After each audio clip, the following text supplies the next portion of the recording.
విశాఖ నుంచి హైదరాబాద్ వెళ్తున్న air India విమానానికి ప్రమాదం తప్పింది. గాల్లో ఎగిరిన కాసేపటికే ఫ్లైట్ లో సాంకేతిక లోపాన్ని పసిగట్టిన పైలట్ విమానం రెక్కల్లో పక్షి ఇరుక్కున్నట్లు గుర్తించాడు. వెంటనే అప్రమత్తమైన పైలట్ విమానాన్ని వెనక్కి మళ్లించి విశాఖలో సేఫ్ గా ల్యాండ్ చేశాడు.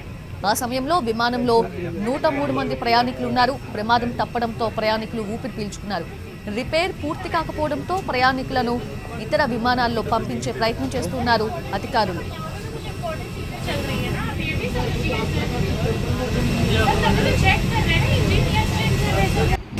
మళ్ళీ ఫ్లైట్కి వెళ్ళి దించి బస్సులోకి ఎక్కించారు. సైరా చాలా మంది ఫ్లైట్ క్యాన్సిల్ అయిపోయింది. సుఖాలు కనిపించినాయి.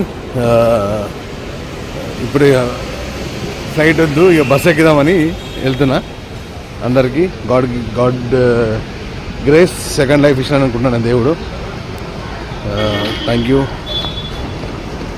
Air India. దండం పెట్టాలి ఎయిర్ ఇండియా ఫ్లైట్ బతికి బయటపడ్డ అందరూ చాలామంది ఫ్లైట్ క్యాన్సిల్ అయిపోయింది. సుఖాలు కనిపించినాయి. ఇప్పుడు ఫ్లైట్ వద్దు, ఇక బస్సు ఎక్కుదామని. విశాఖ నుంచి హైదరాబాద్ వెళ్తున్న ఎయిర్ ఇండియా విమానానికి ప్రమాదం తప్పింది. గాల్లో ఎగిరిన కాసేపటికే ఫ్లైట్ లో సాంకేతిక లోపాన్ని పసిగట్టిన పైలట్ విమానం రెక్కల్లో పక్షి ఇరుక్కున్నట్లు గుర్తించాడు. వెంటనే అలర్ట్ అయిన పైలట్ విమానాన్ని వెనక్కి మళ్లించి విశాఖలో సేఫ్ గా ల్యాండ్ చేశాడు. ఆ సమయంలో విమానంలో 103 మంది ప్రయాణికులు ఉన్నారు.